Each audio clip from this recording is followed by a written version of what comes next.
Alright, today I'm going to give you guys a detailed look at this Threea Bumblebee from the Bumblebee movie. This is the DLX scale and a collectible figure.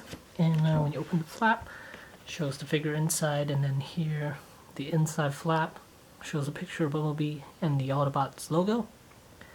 Figure should be housed here, and all the accessories, so let's take a look at them. Right, and here we have Bumblebee outside the packaging, and as far as accessories, here are all of them. Two are already on him, which are the collapse doors. They are actually on the figure already. I put them on right there, behind them. They're right there, and then the open doors are right there, and then the arm cannon, the alternate head, right there, and then 4 sculpted hands. There are no articulated hands with this figure. These are all sculpted, and a base to go with it. Now this, if you own any Gundam, I want to say the metal built Gundam, then you might recognize this base, this structure item. It looks almost identical to that piece, and there's the base itself. So here is Bumblebee outside the packaging from the front. Really good looking Bumblebee figure, and I like the aesthetic of this figure. It's very curvy, which I like, and there's a bit of weight to this figure too. When I took it out of the box, I noticed it's a little heavier than most figures, about that size. Yeah, it has die-cast metal, especially around the legs. Not so much on the upper body, but mainly on the legs.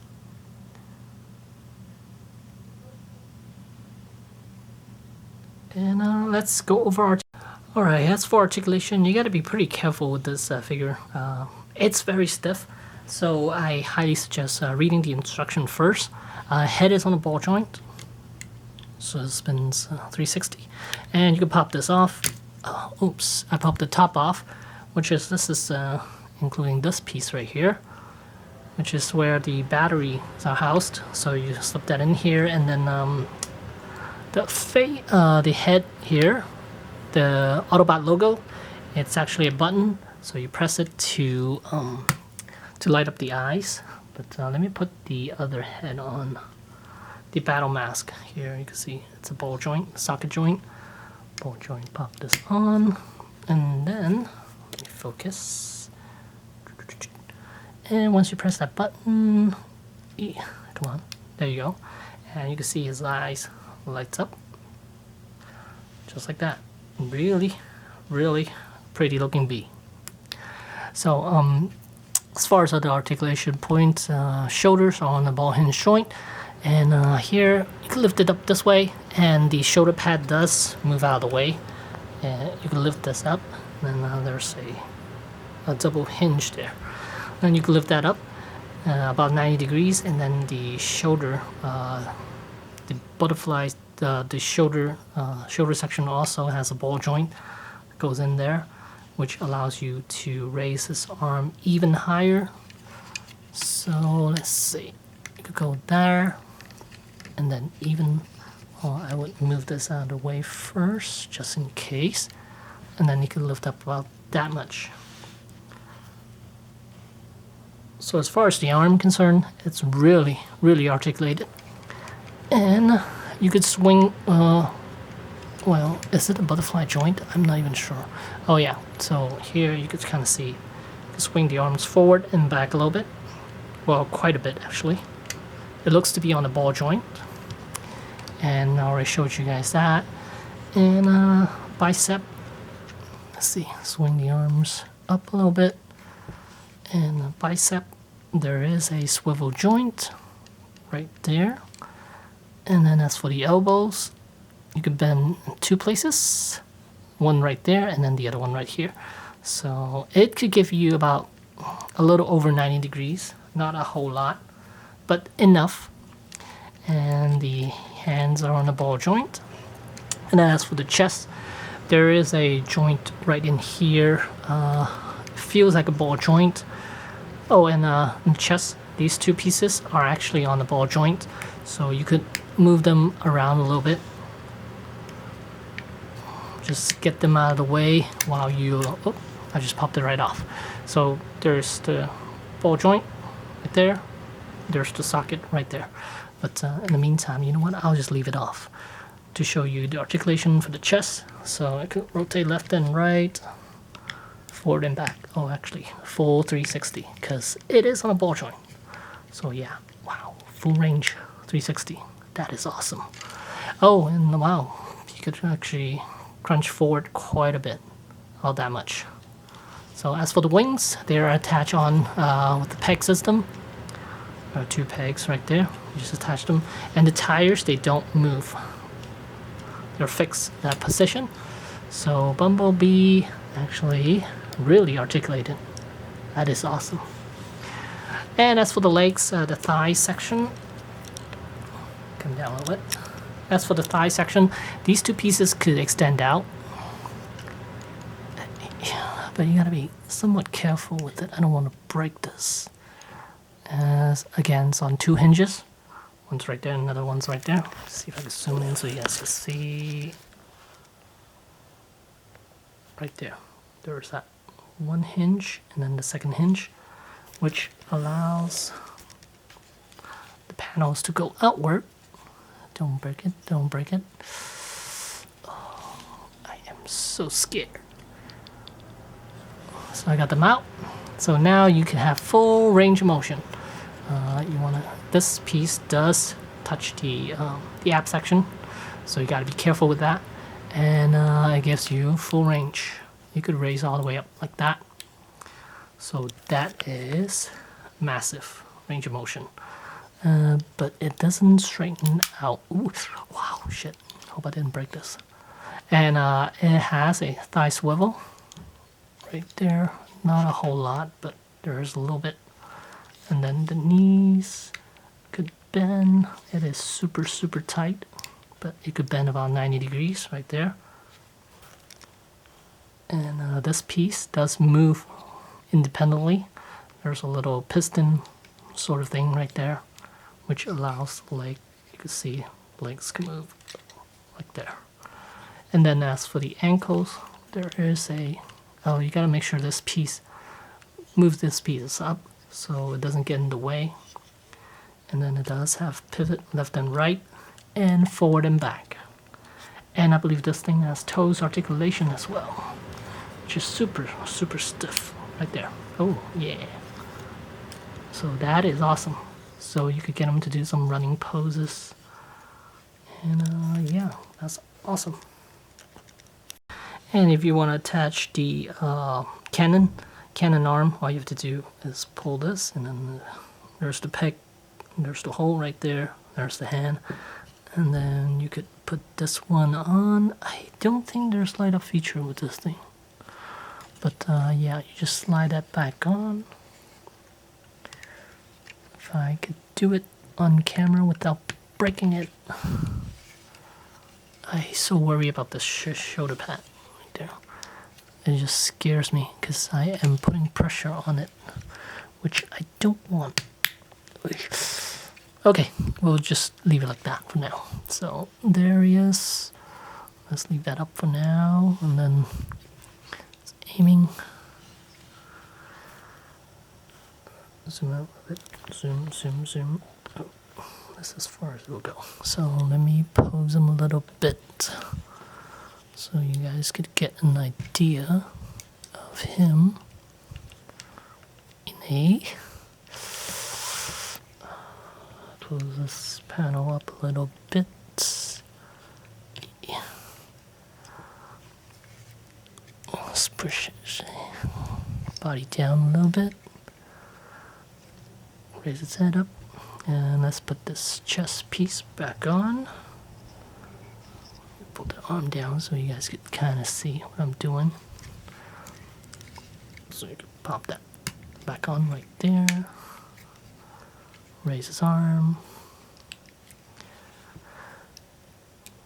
Turn his light on. And there you go. Bumblebee attacking.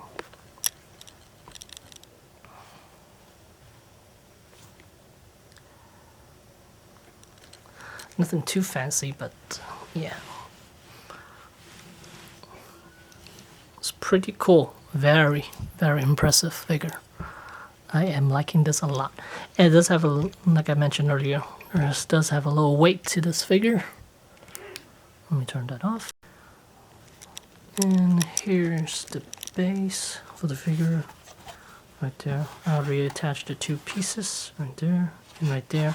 And in order to move this thing, all you have to do is there's a little notch right here.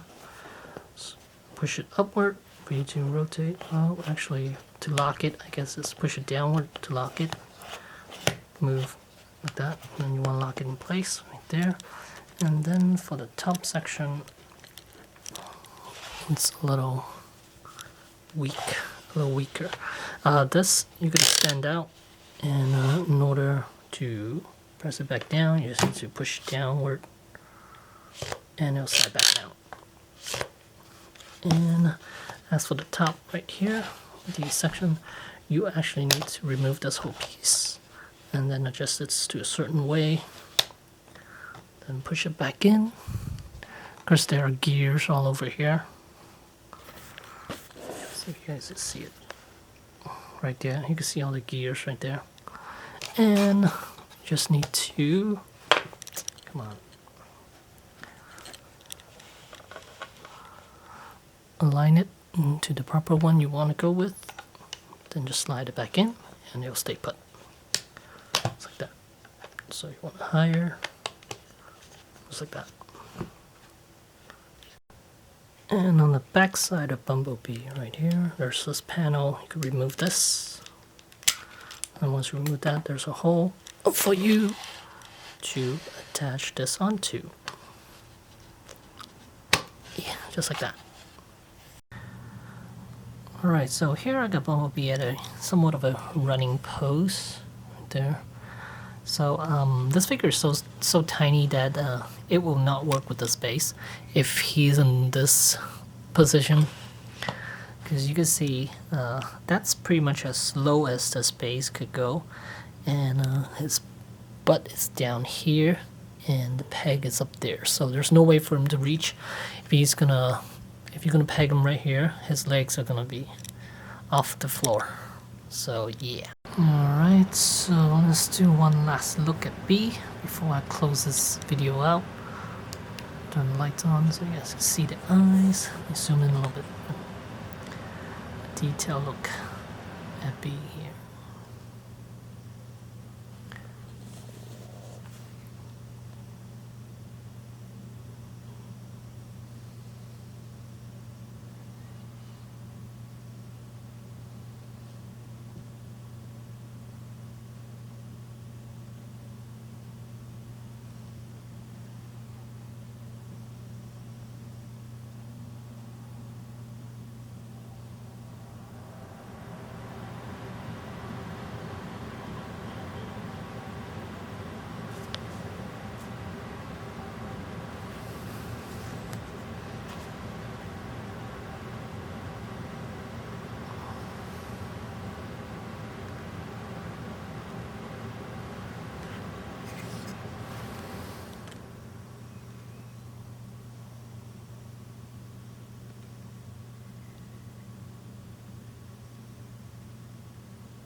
And another look from the back side.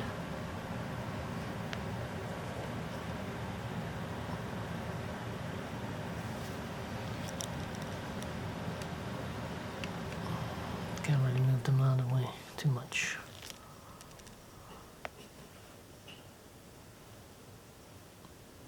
Spine, then that panel, could cover that back up in a little bit.